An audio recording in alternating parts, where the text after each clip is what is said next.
Gorgeous is widely considered one of Kanye's best lyrical pieces ever. The things I state here as I break it down is opinion and not fact, so please feel free to take away your own interpretation. And I'll start Raekwon's verse breakdown after Kanye's. It in the chorus likely refers to the concept of status. Kanye's fame is drifting away from him as his engagement falls apart, his depression rising as his mother passed away, and his VMA outburst with Taylor Swift, causing rifts in his public perception. He adds a layer of expectation with the line "no more chances if you blow this," his own internal pressure to make My Dark Beautiful Twisted Fantasy a classic, or ending up succumbing to his fame.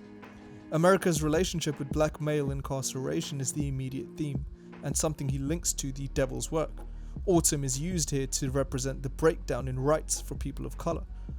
All of them falling for the love of ballin' could be talking about how so many people sacrifice for materialistic gain, whether that's their sanity or their integrity. Besides playing on the stereotype that most officers are white men, inter-century anthems, aka hip-hop, is shown to be a representation of inner city tantrums, aka violence, systemic poverty, and outward racism. His branding could be a metaphor for the pain that this vicious cycle has permanently left on him, and he ends with an example which represents the extreme skew in incarceration rates for African American men.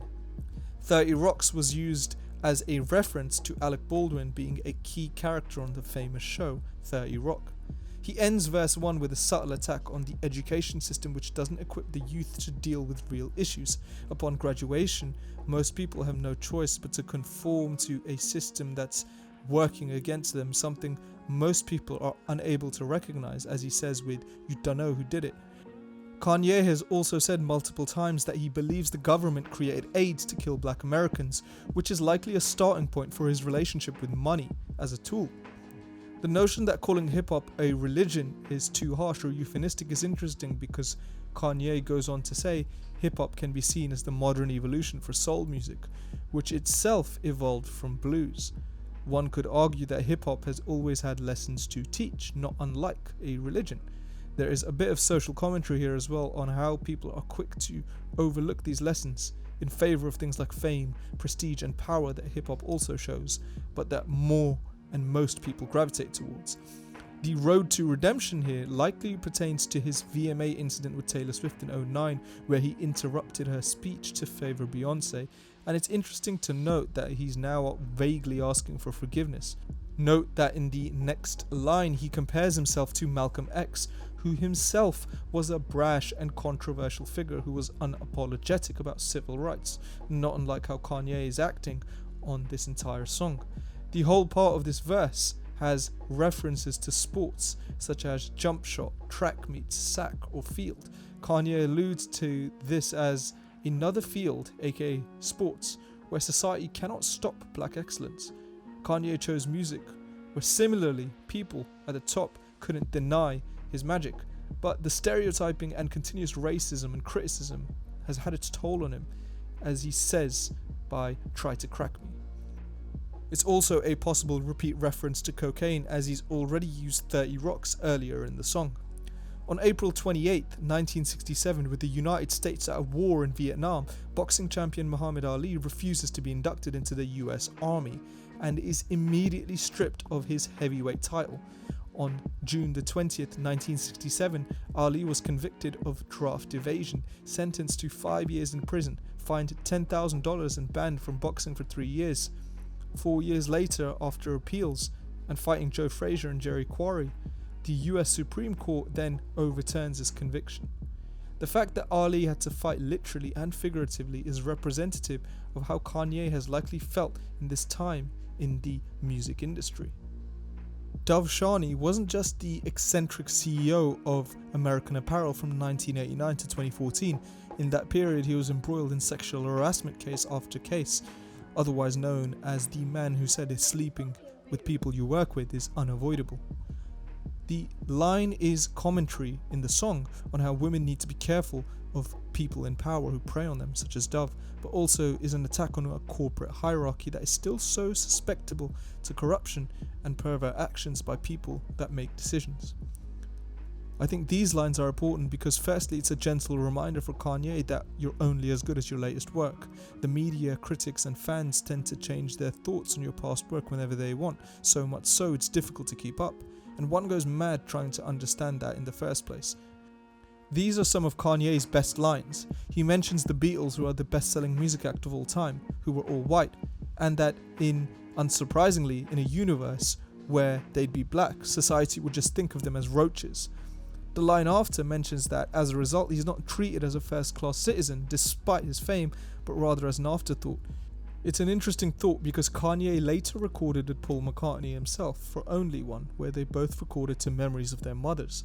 So ultimately it was a union that society did ultimately love, but it took a while for him to get there. In combat sports, the achievement of holding 2 belts in different weight classes has often been seen as a powerful hallmark. The 2 classes he refers to here could either be referring to songwriting and producing, or rapping ability and producing, or any combination of the two. The outward challenge he presents here to the audience is both sincere and also somewhat of an angry question. He's confident and supremely confident in his abilities, but he also wants to contest anyone who believes that they can best him. He's in the music industry, he's been attacked numerous times by all sorts of people, whether that's physically or emotionally, and that could be for different reasons, because they themselves want the spotlight, or they want more money, or because they want to dethrone him as a rapper. The idea that he's experienced it all is the point in the second line. People often forget his heritage and the suffering he's been through that's helped him grow, and they forget who he can become in times of strife. One of Raekwon's lines is always overlooked. Kites off to jail represents contraband. He's dealing with it in a complex operation, a metaphor that represents his reach and his power. The phrase buying sweats could be used to talk about sweatshirt or sweatpants, but at the same time, sweats are people who continuously raise their expectations so high that they inevitably fail, become angry and sweat. Stetsons are important because they used to be for militiamen and cavalry before they became mass-produced, a representation of our violence in dealing. Used to be small and localized in Black America before it became widespread. Throwing dice for decimals could be a line on how he didn't make money from those around him, but also it's a metaphor for saying that his life of high risk can sometimes have low rewards. The older, bolder head line is sort of commentary on how the choices you make when young can actually be wise, but it's all based on outcomes that those actions have in the future. The line "make sure he is in the right field" is a statement that mentoring and making sure people are taught the correct things when young helps them to avoid dangers that society doesn't often talk about.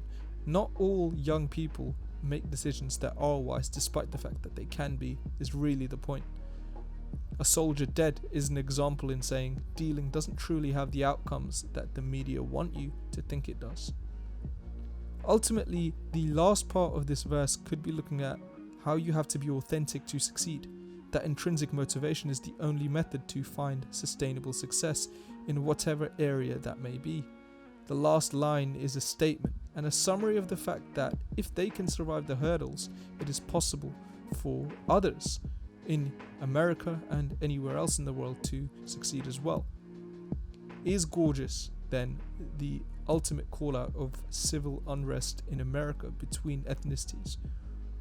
Or are these stories presented here just used as a portrayal of the barriers and difficulty that Kanye has had to overcome to become who he is? Ultimately, in my opinion, and I stress that it's in my opinion, I think it's both. The environment he was in created him. It made him who he is. But also it never gave him the tools to fight that, to become more than what they offered. He had to find those tools and build those tools himself. Kid Cudi commented that the song was made by bouncing ideas off of other writers, but also bouncing ideas off each other, aka Kanye and himself. RZA was also a part of the recording sessions with Raekwon, who himself was hesitant to even work with Kanye at that point in time. I think Raekwon's line on how he felt Kanye has hip-hop in his bones, is an apt summary of what people believe.